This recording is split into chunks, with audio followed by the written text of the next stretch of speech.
Hürmetlik vatandaş, iki gün sakıltıp koyduk geçirin. Bugün sizlerle didarlaştık, heyttin keyin deyimizde. Bugün çislağa 2022 yıl, 2023 yıl 4. ayının 23. günü vatandaş. Bugünkü vaziyetimizde ançı taraktarık bir nesile yok. Lakin Ukrayna'nın hazır bahar fasillik uğraşı başlandı hesapta. Aralıkta bu 4. ayının 17. günleri umumyüzlük başlandı değildi. Keyin umumyüzlük emas kısmen başlandı değildi. Bu şekillerde umumyüzlük başlandı desimi buludu. Ukrayna, Rusya o'rtasidagi atiyaz fasillik urush. Bu Ukraynalar tarafından aytganda qaytarma hücum deyildi. Qaytarma hücumdan burun bugün kelgan xabarda, atgan xabarda Rusya'nın 55 qatımlıq şiddetli hücumunu Ukrayna xalqı çekindirdi dedi. Hazırki xabarda Rusya'nın 58 qatımlıq şiddetli hücumunu Ukrayna xalqı çekindirdi dedi. Endi hazır xabarlarda qısqacha kelyaptqani. Endiki gap Krimiya meselesi.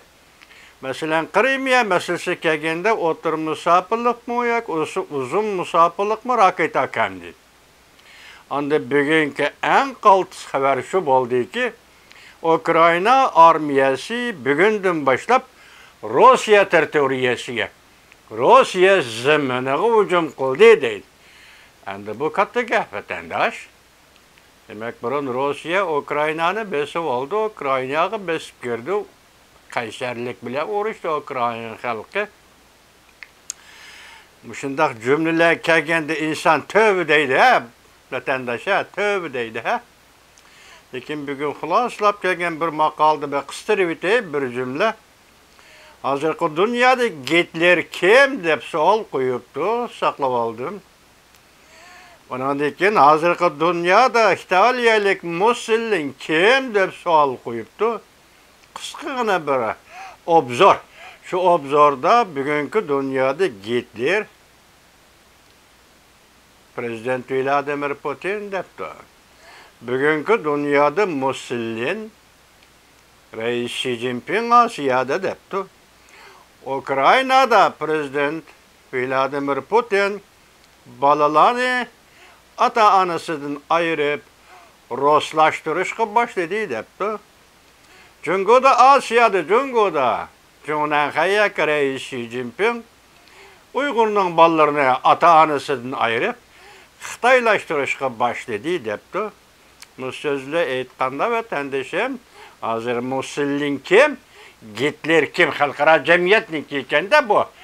Eliki siz biz uçuruşup durgan addi obzorchilarning emas, xalqaro jamiyatning obzori ekan. Allah xolisa sizlarga yetkizimiz, gapimiz keleyli. Endi mush bir yil bo'lsa, 1 yil 4 oy oshdi deyli. Hozir Ukrayna urushiga tunji qatam bugungi xabarda vatandaş Ukrayna armiyasi Rusya'nın zeminiga ok attı. Yoki hücum başladı. Endi gap hozir Krimiya ustida ketyapti. Anda her bir vakanın öz xarakteri bo'yicha uning ta'siri bo'ladi vatandaş. Endi bir yarim yil yaqin vaqt bu urush ichida Ukraynada urush bo'ldi. Endi agar Krimiya urush bo'ladigan bo'lsa bu endi buning ta'siri jahonga boshqacha bo'ladi. Şunaga munosabatlik oldi bugun Ukrayna bizga kerak emas debdi Medvedev. Rusya'nın bexatarlik komitetining raisi. Anda Ukrayna Yevropada hech kim kerak emas debdi. Xo'sh. Kerak emas demiş urush qildik bunaqa shundan hayronman. Kerak emas debdi, biroq hozir debdiki Medvedev Ukrayna'nın zemin tuprog'i qalidiki Ukrayna xaritadan o'chidi debdi. Shundan bir mazmunda so'z so'zlabdi. O sözün söz davası Medvedev, lekin bugungi urushning taraqqiyoti boshida aytganda, Ukraina Rossiya urushidir. Rossiya 58 qatam shiddatli hujum, lekin bu shiddatli hujumni Ukraina xalqi dahshatli urushidan chekindirdi degan gap vatandosh. Ukraina uchun aytganda ham mudofaa ham hujum. Rossiya uchun aytganda hujumdan keyin chekinish. Mana shunday urush holati hozir Rossiya Ukraina urush maydonida shakllandi. Men demoqchi bo'lganim boshdagilik gapni qistirib o'tdik. Endi Uyg'urning hali mushu kunda biz Uyg'ur bo'lib turib hozir Ukraina xalqining botirligini madilavatimiz, chunki hissiyotimiz o'xshash, taqdirimiz o'xshash. Bugungi kunda beshimizga tushgan kun o'xshash. Ukrainada oshkora bo'lyotdi bu ish. Uyg'uristonda maxfiy bo'lyotdi bu qirg'inchilik vatandosh. Biz hech nima deyolmaymiz. Endi bunday sharoitni Alloh yaratib berdi deyli. Bunday sharoitni ham bandalar yaratadi deyli. Muşananda özümüzün yani qandaqdır başqa sebeplerinin tegi-tegideki sebep neticenin münasibetlerinin nemi ekenligini siz biz aytib beremeymiz. Lekin Ukraina xalqi muşu şiddetli manglagan bolsa, azı bizden köz aldığımız ya bizden kütüdigan nokta nazarımız, yaka meydanımızda aytganda vatandaş Rusya imperiyası, ikinci imperiya deyli, bu nem de Stalin davridagi Sovetlar imperiyasining keyingi ikkinchi imperiya deyli.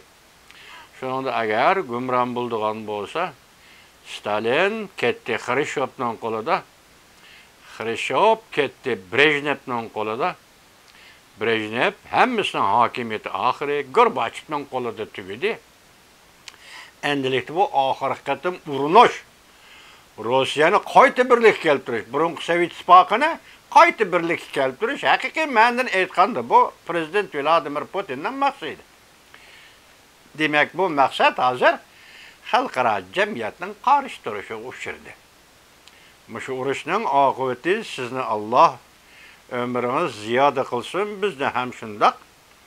Rossiyaning urush, Ukraina urushining taqdiri oxirlashgandan keyin Rossiyada quriladigan hukumat ve onun ichki tashqi siyosatida Uyg'urlar masalasi qanchalik rol o'ynaydi bu bir. Uyg'urlar masalasi qanchalik o'rin qo'yiladi bu bir.